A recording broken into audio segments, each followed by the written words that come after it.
കമീലയുടെ മനസ്സിൽ നിന്ന് നിങ്ങൾ മാഞ്ഞു പോവാൻ ഇപ്പോഴും ഈ CD മാത്രം മതി. എൻ്റെ ജീവിതം നീയായിട്ട് തകർക്കരുത്. ഇതറിഞ്ഞു കഴിഞ്ഞാൽ പിന്നെ ഞങ്ങളുടെ വിവാഹം നടക്കില്ല. കമീലയെ സ്വന്തമാക്കാൻ വേണ്ടി നീ ഈ ക്രൂരത കാണിക്കരുത്. അവൾ നഷ്ടപ്പെട്ട പിന്നെ ഞാൻ ജീവിച്ചിരിക്കില്ല. നിങ്ങൾ ഒരിക്കൽ മരിച്ചതല്ലേ, അതുകൊണ്ട് ഇനിയും നിങ്ങൾക്ക് മരിക്കാം. Charlie please. നിങ്ങൾ പേടിക്കണ്ട, കമീൽ ഇതറിയില്ല. നിങ്ങളുടെ സ്നേഹത്തിൽ കള്ളത്തരുണ്ടായിരുന്നു എന്നറിഞ്ഞാൽ കമീലാകെ തകർന്നു പോകും. ആ മനസ്സിനെ വേദനിപ്പിക്കാൻ പാടില്ല. ഇനിയെങ്കിലും കമീൽ നിങ്ങളെ സ്നേഹിക്കുന്ന പോലെ നിങ്ങളും അവളെ സ്നേഹിക്കണം. ദാ, ഇതൊരിക്കലും കമീലെ കാണാൻ ഇടവരരുത്. നശിപ്പിച്ചളഞ്ഞേക്ക്. പേടിക്കണ്ട, ഇതിൻ്റെ കോപ്പിയൊന്നും എൻ്റെ കയ്യിലില്ല.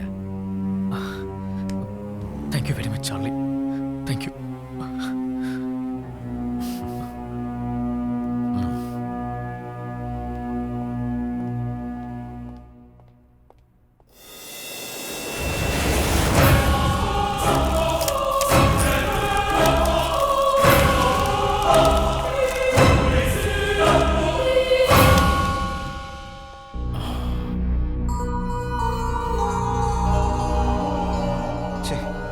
നീ എന്ത് വിഡിത കാണിച്ച് ആ CD എന്തിനാ അവൻ്റെ കൈ കൊടുത്ത്? അവന്റെ യഥാർത്ഥ മുഖം കമീലെ അറിയിക്കേണ്ടതായിരുന്നു. അവരുടെ ബന്ധം തകർത്തിട്ട് എനിക്കൊന്നും നേടണ്ട സാർ. അങ്ങനെ ചെയ്താൽ ഞാൻ വലിയ സ്വാർത്ഥനായി പോരാ സാർ. നീ ആയിട്ടൊന്നും ചെയ്യണ്ട. കമീലെ സത്യങ്ങൾ ഞാൻ അറിയിച്ചോളാം. അബദ്ധമൊന്നും കാണിക്കരുത്.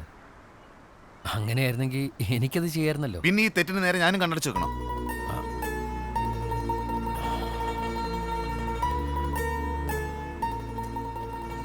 മാപ്പ് കൊടുക്കാവുന്ന തെറ്റേ രാഹുൽ ചെയ്തിട്ടുള്ളൂ. ജീവനെ ഭയന്ന് വെച്ച് നീട്ടി ഓഫർ ഏറ്റുവാങ്ങി അയാൾ ഒളിച്ചോടി. ആ തെറ്റിന് മാപ്പ് കൊടുക്കാം. കമീലോട് സ്നേഹമുള്ളതുകൊണ്ടല്ലേ അയാൾ വീണ്ടും തിരിച്ചു വന്നത്.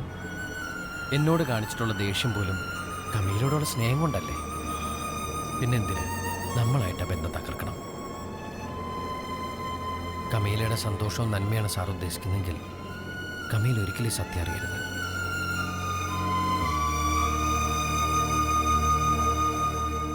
അവസരം കിട്ടിയിട്ടും എങ്ങനെ വിട്ടുകൊടുക്കാൻ കഴിയുന്നില്ല അവളെ? പിടിച്ചു വാങ്ങലല്ല, പ്രിയപ്പെട്ടവരുടെ നന്മയ്ക്ക് വേണ്ടിയിട്ടുള്ള വിട്ടുകൊടുക്കല സ്നേഹം.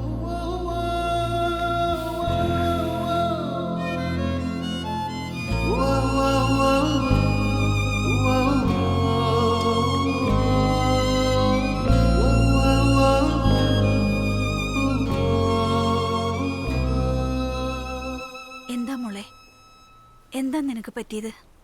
എനിക്കറിയില്ല. I am not happy now.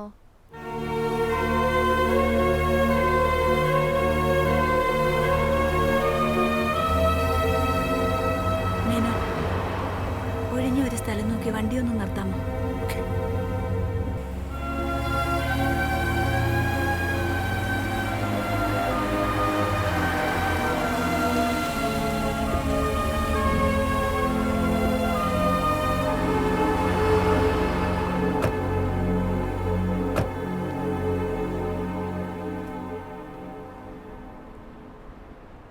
വളരെ സീരിയസ് ആയ ഒരു കാര്യം പറയാനാ.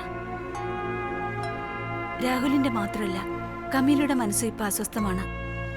കുട്ടിക്കാലം മുതൽ ഞാൻ വളർത്തിയതല്ലേ, ആ മനസ്സ് എനിക്കറിയാൻ പറ്റും. ചാർലി അവളുടെ മനസ്സിനെ വല്ലാതെ സ്വാധീനിച്ചിട്ടുണ്ട്. ചാർലിയോടുള്ള സഹതാപവും അനുകമ്പയും ഒക്കെ ഏത് നിമിഷവും മറ്റൊരു രീതിയിലേക്ക് മാറാം. അതുകൊണ്ട് ചാർലിയുടെ പ്രസൻസ് അപകടമാണ്. അവരുടെ വിവാഹം ഭംഗിയായി നടക്കണമെങ്കിൽ, അവരുടെ ജീവിതം സുഖമാവണമെങ്കിൽ ചാർലി ഇവിടുന്ന് പോണം. ദയവ് ചെയ്ത് മേനോൻ അവനെ കാര്യങ്ങൾ പറഞ്ഞ് മനസ്സിലാക്കണം.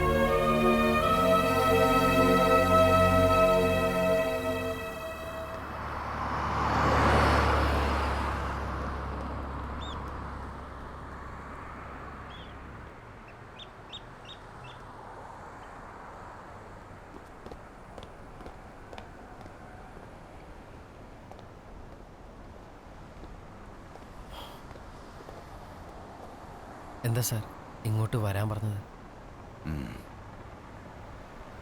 നാട്ടിൽ നിന്ന് നീ തിരിച്ചു വന്ന ശേഷമുള്ള നിന്റെ അവസ്ഥ എനിക്ക് മനസ്സിലാക്കാൻ പറ്റും. പുറമേ എത്ര സന്തോഷം കാണിച്ചാലും നിന്റെ മനസ്സിൻ്റെ കരച്ചിൽ എനിക്ക് കാണാൻ പറ്റും.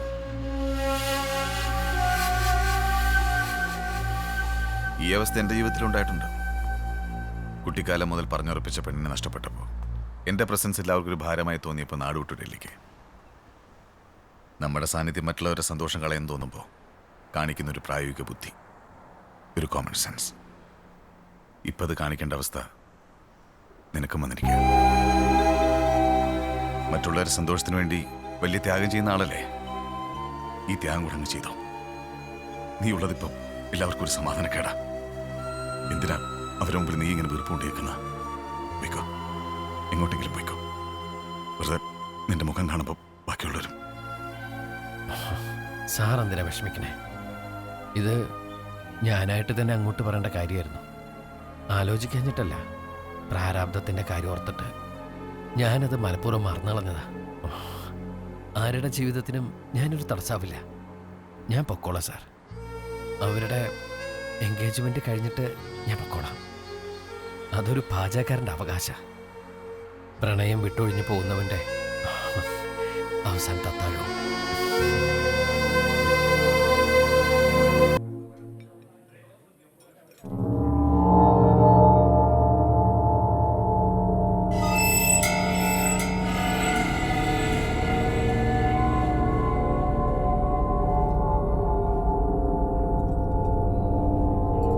ആരാത്? എൻ്റെ ഒരു ഗസ്റ്റാ. ചടങ്ങിന് വരാൻ ലേറ്റായി പോയി.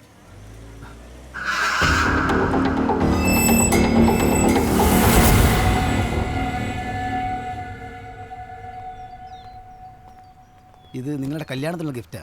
Thank you, Papan. എൻ്റെ ഗിഫ്റ്റ് അല്ല, ചടങ്ങ് വെച്ച് തരാൻ മടിയാണ്ട് ചാർലി എന്നെ ഏൽപ്പിച്ചതാ. എന്നിട്ട് ചാർലി എവിടെ? നിങ്ങൾക്ക് സന്തോഷമായിട്ട് ജീവിക്കണ്ടേ, അതിനുവേണ്ടി അവനെ ഇവിടുന്ന് പറഞ്ഞു വിട്ടു.